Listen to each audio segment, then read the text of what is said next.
Welcome to this new episode of Beyond the Thesis with Papa PhD. Today, I have the great pleasure of having with me, straight from Alabama, Jacob Kendall. Jacob was trained as an academic and was on the tenure track when a lot of things changed for him. He underwent a second heart surgery, started a couple of businesses, left his job, got married. His father got very sick and eventually passed away. He moved twice, started another graduate program, and had his first child. Needless to say, this is a lot of change in a little time.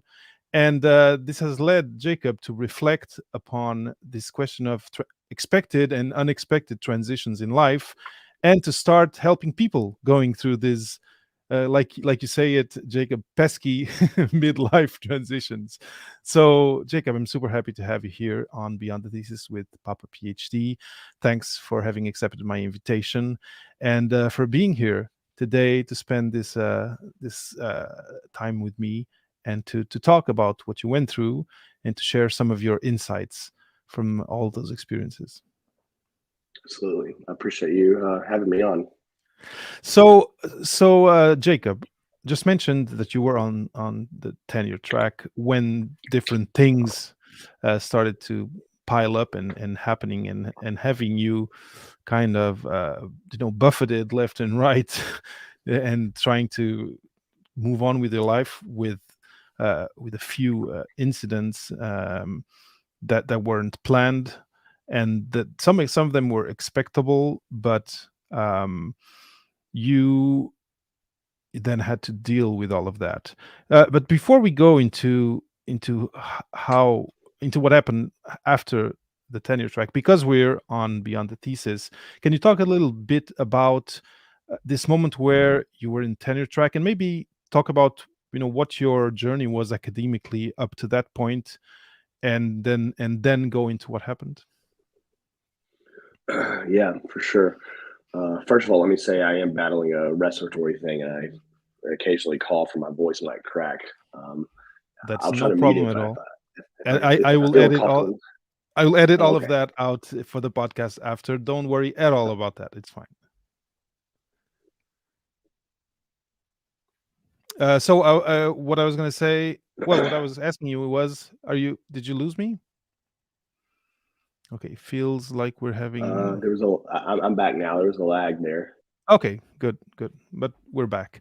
So, I was asking you about your academic journey up to the point where you were on that tenure track.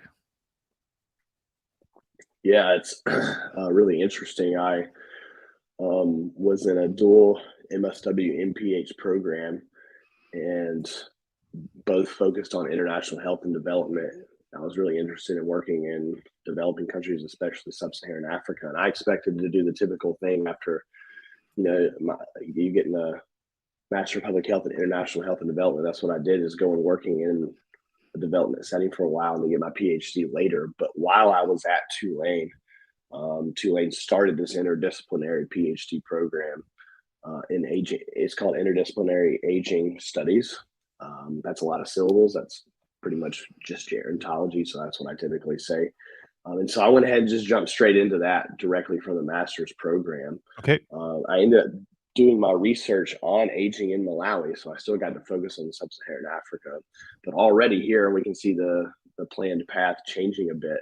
And that would end up becoming significant.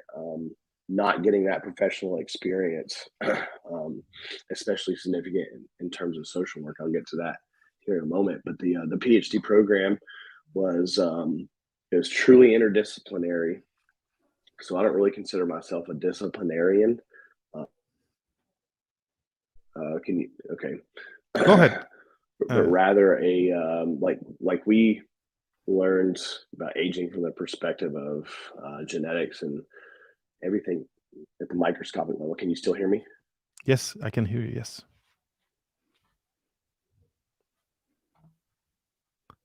I'm hearing you Okay. well and with no breaks. um, Yeah. and anthropology, epidemiology, demography, um, law, ethics, architecture, engineering. So it's truly interdisciplinary, and that's my style. That's what I prefer. And that's also a significant piece of my plans moving forward. So anyway, I would consider myself fortunate to have. I ended up with a really good advisor, a dissertation chair, and he told me that the typical thing is when you're in a PhD program, they push you into academia, and the ultimate pinnacle is to get tenure. And he Hmm. disagreed with that, and he was very honest with me about the state of academia, and went so far as to say I wouldn't recommend anyone going to academia. Oh wow. Um, and I ended up doing it because I wanted to teach. I did not want to work at a research heavy institution. I wanted to work at a teaching heavy institution at first. And so the first position I got was social work. And I won't go into too much depth, but basically it was social work. Given the nature of that field, if you don't have any practice experience, you're not able to teach all of the courses in a department. That's a long soapbox I could go on. That's very relevant for what I do with the wordsmith, in which many of my clients are social workers. But anyway, because of that, it was a small department, um, and in a small department like that, they could not afford to give tenure to someone who was not able to teach all the courses. So this was just a visiting assistant Okay. professorship. That's okay. It was in Indiana. I don't like those winters, and it was at a conservative evangelical institution, and that was just a it was both an interesting and a challenging place to be. So Okay. it was a bit of a silver lining, but I had to leave after 2 years. And anyway, um, I really would prefer to teach more public health, global health anyway. So then I got a tenure track position teaching global health in a university back in the South. I was much closer to home. That's where I grew up, was the South, the U.S. South, and so I took the position there. I got two offers actually, and the other one was really good. They kept on increasing the salary, but I just didn't want to live there geographically, so I Okay. used that offer to leverage a better option with the one that I took. And when I went into that, I expected to retire there, honestly, or to Hmm. retire in academia. Um, but a whole lot changed in my 3 years there. I think that I and pause at any point if you want to ask any clarifying questions. I'm Yeah, yeah, almost yeah. done with this intro point to answer your question. I think that I probably still would have ended up making a lot of the same decisions because the entrepreneurial bug hit me Hmm. before I learned that I needed my second heart surgery. Um, but I do think that having the surgery accelerated that path.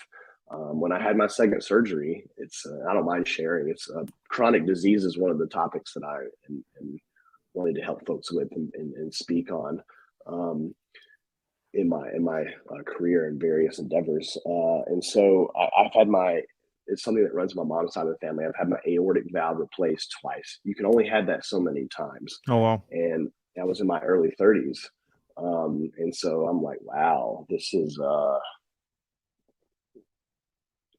deeply, deeply impactful to put it kindly. Of course. I use a lot of four-letter words during those early days when I learned I needed the surgery.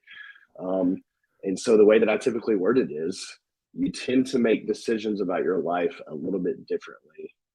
I would say more reflectively and insightfully when you are forced, at least for a moment, to have to embrace your mortality.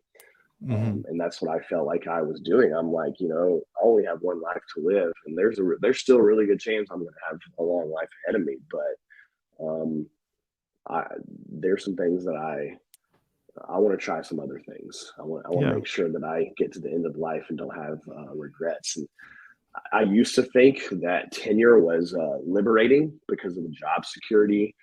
And I really do love teaching. I was in a great department. I had great colleagues. We had wonderful students. I had really good friends there. This was a solid university. There's really nothing I can say. Any criticism I can give of it is the same criticism that anyone working at any university can give. Hmm. By all accounts, it was a great job. And like I said, I love teaching um, a lot. It's why I'm trying to. It's one of the reasons I want to be a paid speaker now. That I'm Hmm. working on building that. But anyway, the entrepreneurial bug bit me right before I learned that I needed my new surgery. And after I came out of that surgery is when I started realizing, you know what, I want to go ahead and accelerate this path. And I shifted as I saw my colleagues and friends get tenure and see their responsibilities increase, but the pay not increase that much. Hmm. I came to see tenure not as liberating, but as stifling. Um, and I did not. That's when I decided, okay, let's make different decisions. And Yeah. I had my wife and my wife now, we were engaged at the time. She was a staff at the university, and she also wanted to pursue other things. We both wanted to move out of that city. Um, and yeah, Hmm. I'll pause here because Yeah. I think I answered your question, but I know we'll continue to have to Of course, of course. No, follow I up have on a that. bunch of follow-ups. The first thing is it's interesting that you mention because there is this idea of academic freedom, right? Once you have tenure, you then have this are in this bubble of security, freedom, but my neighbor's freedom may not be exactly the same as mine, and it's totally legitimate to say this is actually not for me, although it might seem and it might be defendable as being one of the best situations looking at my academic journey before. I actually don't feel comfortable, and I don't feel that I'll be fulfilled. It's totally legitimate, and I think it happens to a lot of us that go through graduate school, that while we are in that first year, second year, we might still be like, wide-eyed and having this kind of honeymoon period. But then third, fourth, fifth year, a lot of us realize, oh, actually, now that I've seen what my supervisor does and how what his life is, it's actually not for me. I think it's totally normal that you had that reflection, but with the plus that you had this kind of uh, potentiating event of being faced with your mortality, like you said. And that's the point where actually I wanted to hook onto, which is this fact that as humans, we like comfort and security, and at different points in life it's easy to kind of be lulled by this sense of, oh, I have arrived at the place, and I have arrived at my destination, and this is what it's going to be forever. And it's not, career life in general is a journey, not a destination. But careers and career choices are parts of the journey and are not uh how can I say it another way? Well, whereas tenure is somewhat of a destination because you have this Yeah, security yeah, once you get it. It's yeah, such a rare event in today's life, in today's job market, that you have this type of career anymore. Today, careers are built, are created, are molded day to day, month to month, year to year. And one of the reasons I'm super interested in this conversation is because I think one of the moments where you have this kind of, oh, I arrived at Disney World. This is all, it's I've arrived, and this is the best place, and I'm going to forget about the outside world, is when you get to grad school. In any case, I find that it's the way you put it, which is once you are faced with your mortality, which it's inevitable to all of us, but yeah, often again it's part of these things we forget about, or we kind of cover our eyes from. But yeah, if you keep thinking thinking about life and your professional life as a continuum versus reaching a different continent where you're going to stay and kind of forget about all the rest. I think, in my opinion, and I'd like to have your feedback, I think you might be shooting yourself in the foot by taking this position of, I've arrived and I don't need to think about what comes next. yeah, What has been your, with the people you work with, because the way you put it is, you help them go through those pesky midlife transitions.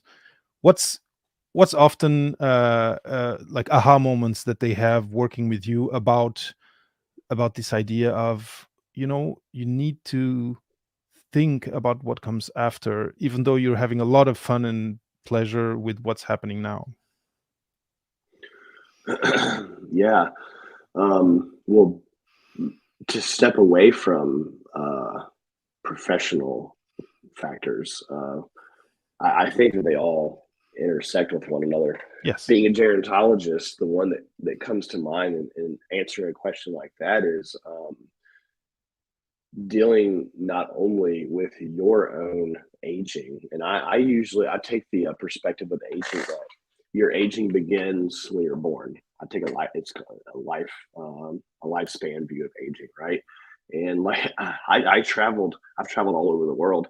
I traveled a ton in my 20s and early 30s, and I have, partly because of my heart disease, and partly I also have chronic back pain and other issues. It's harder for me to do that now. And so I'm Mm. literally in just about every way in a different phase of my life. And that's okay. I've kind of shifted from, okay, I did a lot of world traveling, I did a lot of education. I was living independently. Now I'm married. We have a child, building a family. So it's a different type of adventure. So your own health and your own aging, but also one of the surprising ones is your aging parents, Hmm.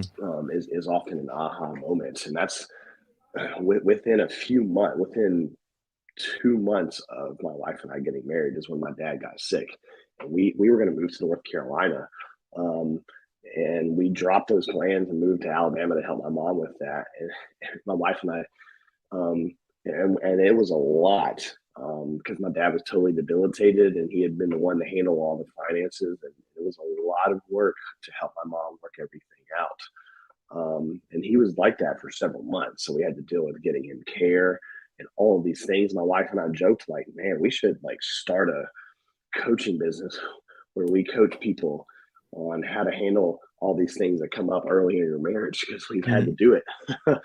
And now her parents are starting to experience aging, and they live in another state. And so, you get these ideas of things that you want to do with your family, and um, go on, take vacations with your family and do all these things. And what I have found is that people don't often account for things like having to care for their aging parents within that. Mm. And I think that they should. And, um, we're getting better at saving for retirement, but previous generations were not. I did not learn how to save for retirement from my parents. I've had to learn that. It's just, my grandfather, who's just turned 96. Um, Oh, wow. I mean, he said many times that he didn't save for retirement because he didn't expect to live to that age, because life expectancy has jumped up significantly That's since true. that time. So, I advocate for, as soon as you get married, and most people get married in their 20s and 30s. As soon as you get married, go ahead and get a get a will, get life insurance, go ahead and pay off your funeral cost, take care of all these different things. And I think that mindset is slowly changing, but not quickly enough. So those are some aha moments that come to mind. Aging parents, especially, Yeah. people just don't typically plan to um, have to deal with that. And it's happening increasingly. So does that answer your question? That's Well, what it comes to starts. mind. It does start answering the question. My follow up is, in your experience, what is holding people back um, from having these considerations? What are the let's say mirages that are keeping them in a rut of day to day, and just not thinking about a year from now, 2 years from now, 10 years from now, in your experience? I'll try not to answer the question as if I think I'm an expert on human nature. Um, I do think a lot of it comes down to, we fear change, and we seek out security, and tenure is one such thing. And what I do with the wordsmith, I do several things, but the main thing I'm focusing on right now is social workers who want to make this mid-career pivot, because um, unfulfilled, and many social workers or therapists are working in mental health, which pays crap, Mm, or they're working in healthcare settings where they see the nurses and doctors have more. Nurses and physicians have more authority, and their skill, the social worker skills, are not being appreciated, and they're tired of this, and so they want to shift to working in other industries, and they don't know where to get started. So that's one of the type of midlife transitions that I help folks with, is a career transition. I've mm, had to do it myself and redefine, rebrand myself. But what I'm finding is some of these people have really awesome ideas, and a fairly large percentage of the people I come into contact with, prospective clients and whatnot, I think that they would say, you know what, if I had the courage or the money or the resources or whatever to start my own business, I would actually go that route. And mm. there's more. I think I've read that there's more entrepreneurship now than there was in the past. That's something I think maybe defines the millennial generation. um, but it's easy for them to recognize these barriers to getting started, and they're legitimate barriers. But at the end of the day, um, even if you're it's like people are simultaneously recognizing misery in their current situation. Misery may be a strong term, unhappiness, but they're not taking steps to get out of that. And I do think that a lot of that boils down to some aspect of what it's like to be human. um, Mm. I don't want to delegitimize these legitimate barriers. I mean, we have where we are economically, and all these other social factors do matter. Mm. Those barriers are legitimate, but nonetheless, there still is that mindset of, I want that security. So I don't know if I'm Yeah, answering your question directly, but I'm just letting you know what I encounter a lot. it makes a lot Some of people sense. have some people Oh, have no, some really imaginative ideas, and I'm sure that's true for people who have PhDs in various fields. I mean, we know things so with such breadth and depth, that it's easy for us to come up with ideas or potential solutions to these problems. But within academia specifically, we are conditioned to believe that the ultimate pinnacle is to get tenure. yeah. And it's similar. It is similar with social work, in that the ultimate pinnacle is for you to become a therapist, to get a license, and to Mm, run your own private practice. And so that kind of squelches creative thinking. yeah. And I think another thing that's similar with social work and academia, probably more so with social work, is it's almost evil to want to have more money. Like, you should do it because you love the work. You should do it because you're passionate. You should do it because you want to help your students or your patients or your clients, depending on who you are there. It's a I, great I try parallel. to I challenge that notion. I think that's a bunch of BS. We don't live in a time anymore in which that kind of mindset is tenable, in my opinion.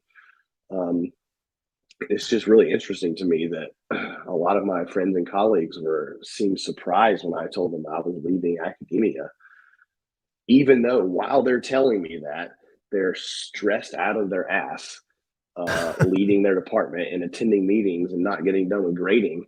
And they tell me that their pay is not increased, and the university's, asking them to do all these things. And I'm just like, you realize that you being surprised about me leaving academia while you're complaining about all these things, there's a mismatch there. Why do you not notice There is. that?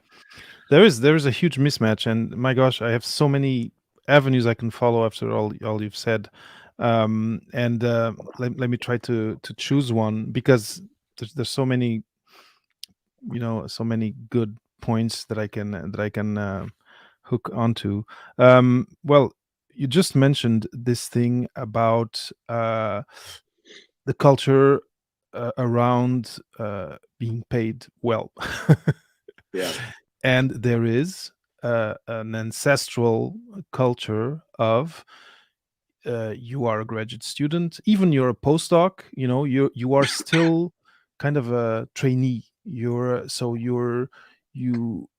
are not in a position to demand pay that is, let's say, equivalent or at least close to what people who stopped at the masters and started working, or stopped even before and started working, are getting, with all those years of experience. And you are asking for funding, etc., and scholarships and bursaries, etc., which are always very limited and are not conducive to you saving money, like you said, for retirement, etc., etc.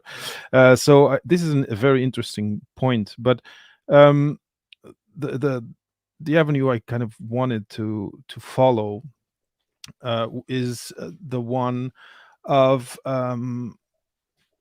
you were talking about comfort, about change, about the fact that change is scary, change is menacing, can be, for different people. Some people deal with change very well, but very often the reason, and this is the way I'm kind of interpreting it in the context of graduate school, the reason you get tunnel vision is twofold. Supervisors and a culture that asks you to just give your time, your blood, your sweat to this honorable mission of, for not a lot of money, advancing science. So they're asking you to have tunnel vision, and then you yourself, you are, it's like, it's funny, it's interesting because you were saying about young couples, and in a way, this is also a special chapter. You go to graduate school, often you move town, you're independent for the first time, you are now going to become a researcher, and in a way, there's a great parallel of, I have arrived, and now I don't want this to change. This is, I want to stay in Disneyland forever. And it doesn't happen. Your your wrist thingy. There's a moment that they say, sorry, you need to leave. And and the point that I wanted to bring is, we now know, and it's been proven and shown in different continents, different academic environments, that only 15 to 20% of people who start a PhD end up having a spot, having the chance of becoming a tenure track professor. There's no more space for anyone else. So those 80%, they should, given that it's 80-ish percent, and of course it varies depending on the domain, but my mission, or what I'd like to change, would be that when you start a program, they tell you these numbers, and they say, look, 20% of you ish are going to be able to aim for professorship, but because 80% of you aren't, we're going to make this degree something that's going to help you, go back into society and out of the university walls. And what this would have to mean, in my opinion, is, we're going to help you from day one create a network, prepare, think about your finances, etc., etc., without considering tenure track. And this is where I think there's a disconnect. There's often also when talking with first year students, a cognitive dissonance. It's hard, it's very difficult for first years to hear about these numbers, and the fact that, yes, they're starting a PhD, but most probably the job that they're going to be doing, the PhD is not a necessity, and they it won't be in the academic space. I don't know if you see, or the parallels that I'm kind of seeing with what you said, but I think it's really, really interesting, this thing of comfort, and of just not thinking of the changes that are to come, because it's scary in a way. Yeah, for sure. Whenever I cross paths with someone who is either in a PhD program or considering it, I tell them, please reach out to me at some point, or find someone else who will tell you the truth, because you need someone to tell you this is the state of academia, this is what you're Hmm. going into, and you absolutely have to have the personal, internal, intrinsic motivation to want to complete this program, because extrinsic factors are not there for most Hmm. fields, Yeah. um, because of those numbers, and the numbers are getting worse. They're not Yeah. getting better. Well, people are um, retiring later, and more and and more. so yeah, absolutely. Yeah. Now, this leads me to this other thing that I wanted to ask even earlier on, but I think now's the moment. Can you go back to that conversation with your supervisor, because I think it was really commendable for him to have this conversation, because I don't think it's a conversation that happens very often. And it's a real conversation. It's kind of addressing this problem of a false representation of your outcomes after a PhD. And I'd really like you to maybe recall that, and go in more detail into what he said, and maybe in the motivations for him to have this conversation with you. Although he's not here, but maybe your interpretation of them.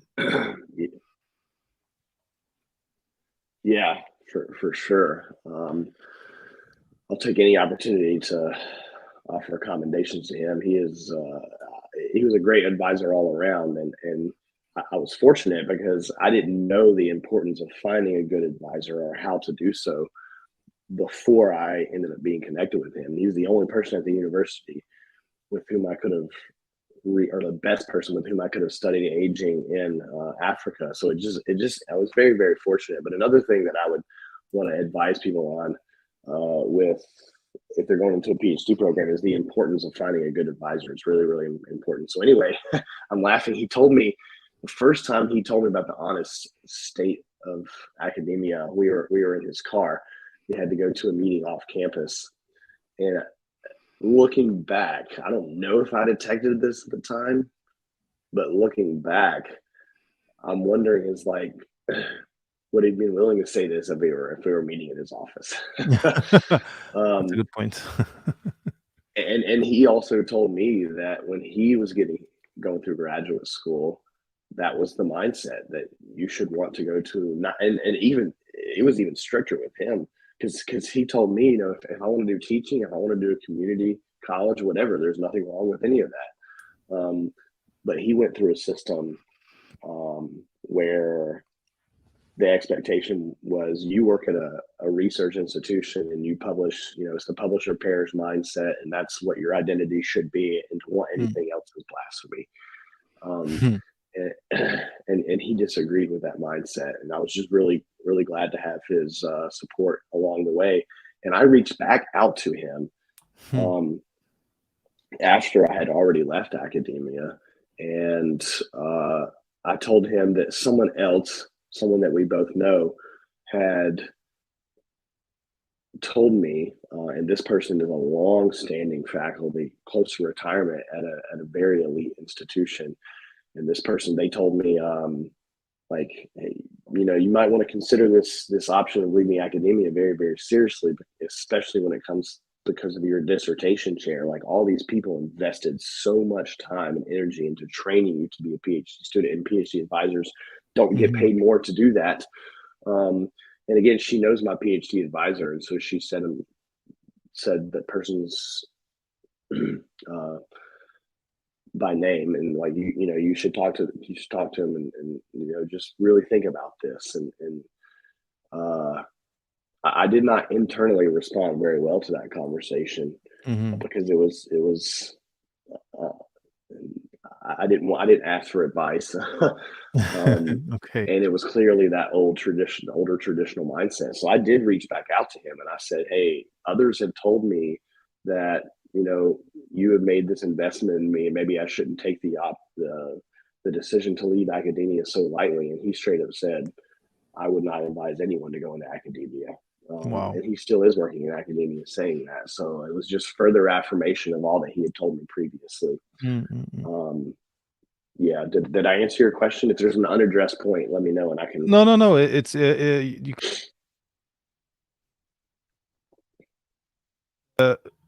you kind of answered it, and the difficult thing is, I wonder why, what had at that point where you got to meet him, why was he different from these other people in how he reflected upon this? And you kind of said it, that it was something that he had lived, and that he didn't agree with. But I wonder, I'd love to maybe have him on the show and talk about why he would have this conversation, because I think he must have very good reasons to do it. And I'd love to have an inkling, and maybe some points that I can use when when talking to students. We have just just a second. We have a comment here. It's quite a large comment from Ilana Weinstein. Really important conversation. I think it's crazy how many people stay in the same positions for decades, but their burnout is terrible and they aren't happy or well. Yeah, that, again, change is scary. Even if sometimes it's what's where you are now is not going well at all. It's really hard to find security. We also have to take risk, and we can even make more of an impact by doing what actually lights us up: abundance rather than scarcity mentality. We have to make the change for us and for future generations. Thank you, Alana, for your comment. It's true, and I think conversations like this, the aim is to kind of draw some light onto this question and kind of normalize talking about this, and hoping that a few people will listen, a few young people considering graduate school will listen and will consider and we'll add these variables to whichever way they are evaluating the prospect of going into graduate school. I think it is important, and then I do think it would be great, although it's very difficult, that academic institutions would see this problem with different eyes and start addressing it. And but like I said, it's the whole graduate school academia culture is such a large machine, and that comes from so far. It's difficult to change culture in in such large organizations and entities. But one conversation at a time, one podcast at a time. um I think we can bring some help. But yeah, thanks, Alana, for your comment. But risk, Yeah. actually, risk is one word that kind of stuck with me with Alana's comment. And I'm sure you talk about risk with the people you help and you coach. Mhm. Is it something? So we're talking, and risk is kind of the other side of comfort, right? Comfort is on one side, and risk is on the other side. How can we, um, safely in put some of our um, effort and work in um, initiatives or in new habits or in projects that might feel a little bit risky versus the comfort you're in right now? How can you kind of ease yourself into widening your comfort zone a little bit more each day, each week? Yeah. Well, yeah, a couple of things. Again, I don't want to. I'm not claiming to be an expert in human nature. Something I have read consistently is humans are um, really bad about future seeing, about making decisions that are better for our long term health. I mean, both on the individual level and the societal level.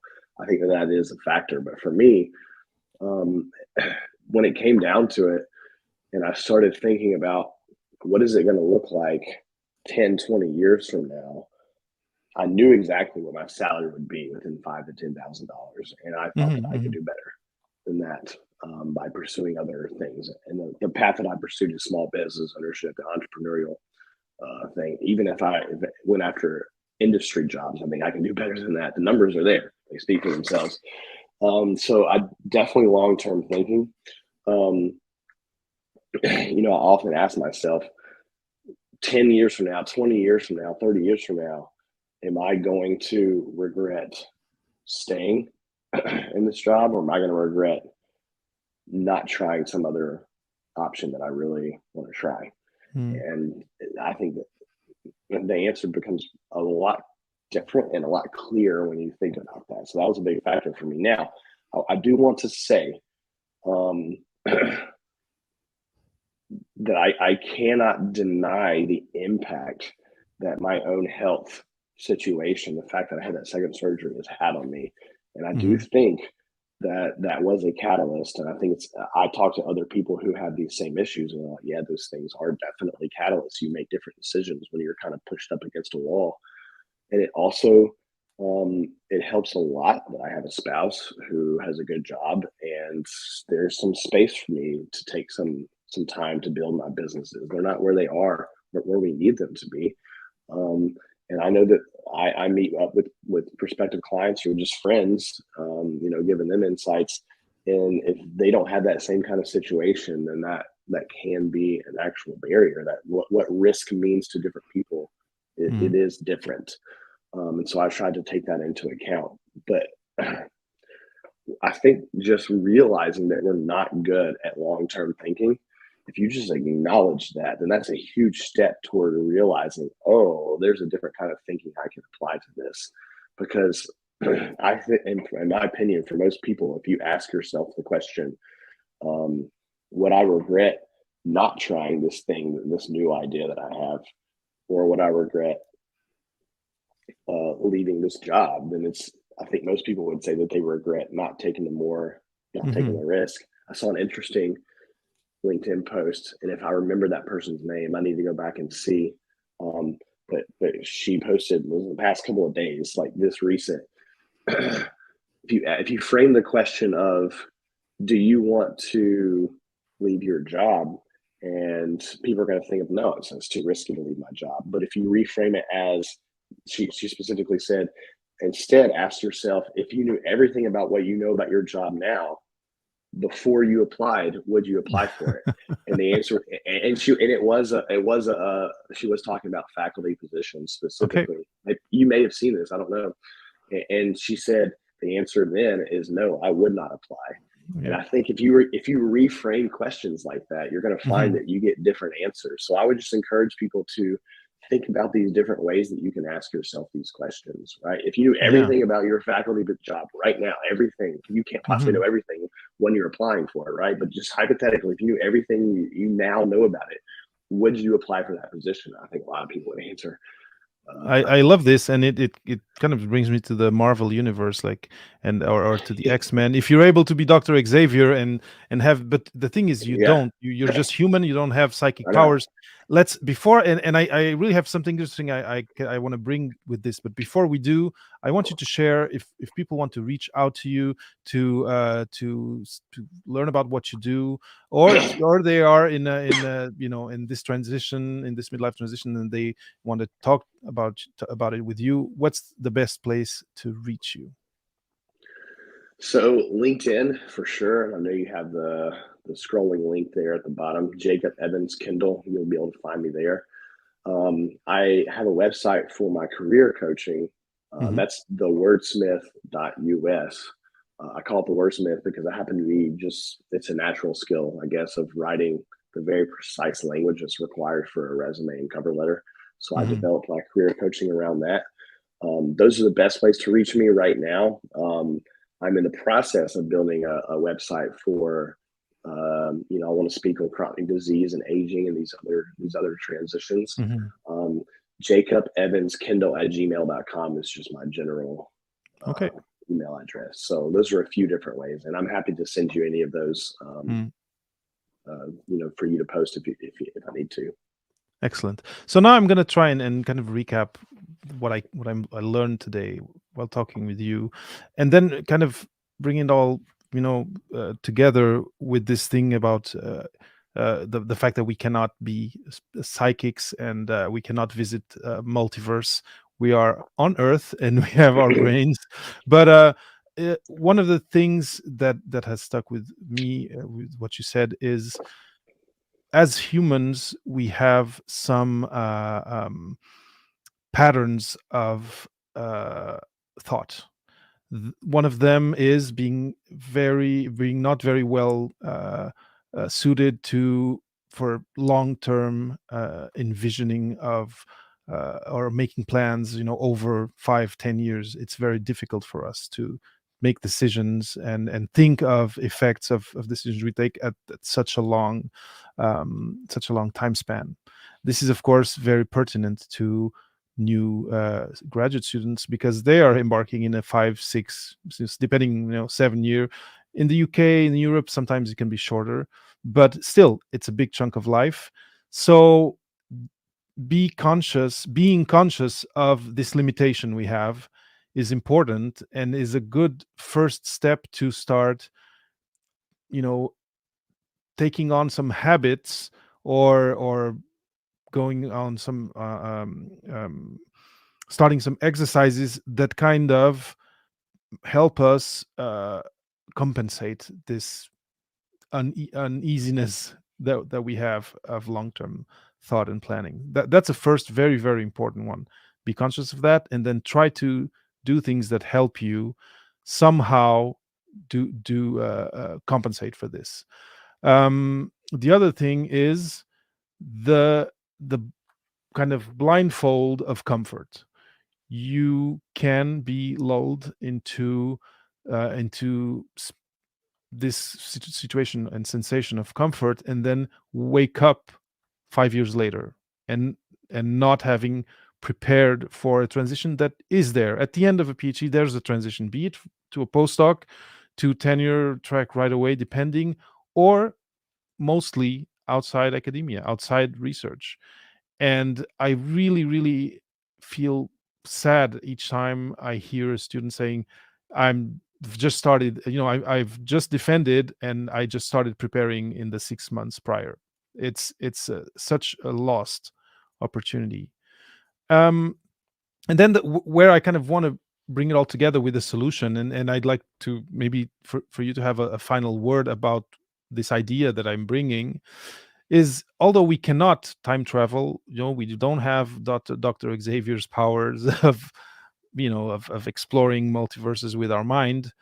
One thing we can do is go on LinkedIn and talk to Jacob, talk to David, talk to people who are 5 years ahead, ahead of you, 10 years. They have done the transition 5, 10, 15 years before you. So that's a way to time travel, actually, is through conversations with people who've done it. And what better platform today to do that than LinkedIn for you who are now in graduate school, at least in my opinion. I don't know, Jacob, do you have a final word, maybe based on this that I just said? Does this resonate with you? Yeah, absolutely. And I meant to shout out to Alana earlier for leaving that comment. I know her personally, Okay. because of professional networking on LinkedIn, and an important part of my coaching, career coaching, is not just working on your resume or your interview cover letter skills. It's how to optimize your professional network in finding a Hmm. job. There you go. Um, you need to spend no less than 50% of your time looking for a job and building your career, um, optimizing, like using your professional network and reaching out to people. So I want, and that's to start now. There's no better time to start that now, at the very beginning of your graduate career, when you're even thinking about sniffing the a hint of graduate school. Go ahead and start using your professional network. I 100% agree. I don't think LinkedIn is the primary social media platform that I use, and it's a really, really valuable one. That's how I got connected with you, David.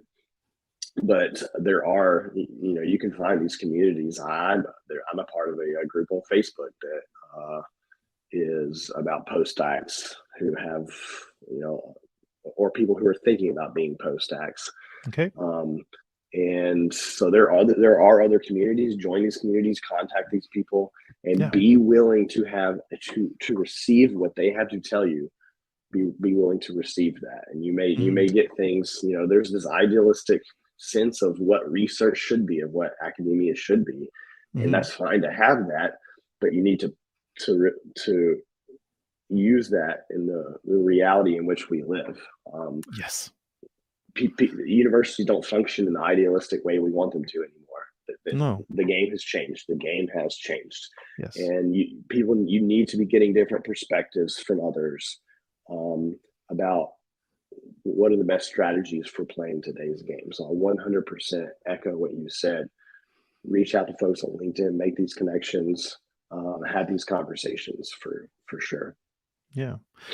Plus, it's a great final thought. Plus, even if you end up being a tenure track professor, I think the university of today and of the future will much prefer a tenure track professor with a great network of people Yep. outside, in government, in industry, outside academia, than someone who just stayed within the walls of research and of university. So I think it's a win-win, in my Yeah, opinion, at least. 100%. Jacob, this has been a great conversation. It was very interesting to me to make some parallels and to build some bridges between your experience and the young couple versus the young researcher. The person who's aging versus the researcher who's also evolving in their career. I think the parallels are there because in the end we're all humans, and the reflections and the insights that you've had and that brought you to where you are today, helping people doing these transitions, are very pertinent and will be very helpful to anyone listening to this interview. So thank you so much. This was really great, and I'm really thankful that you could take the time to be on Beyond the Thesis today. Thank you for having me. I really enjoyed the conversation. I look forward to staying in touch. For sure. All right. So this is it for the live recording. For anyone watching right now live, thank you so much for being here. Thank you, Alana, for your comment. And for anyone listening later on, thanks for listening to this episode. As always, if you are interested in what Jacob talked about and his mission, you can reach to him on LinkedIn. It's his favorite, and it's the platform where he's most active. And if you liked this conversation, this type of subject interests you, Papa PhD is on YouTube. You can subscribe on the channel there, but also you can go to any platform, any podcast platform, and subscribe there, so you won't miss any episode in the future. And that's it. Thank you so much to everyone. Thanks, Jacob. This has been great. And for everyone watching, see you on a next live recording of Beyond the Thesis with Papa PhD.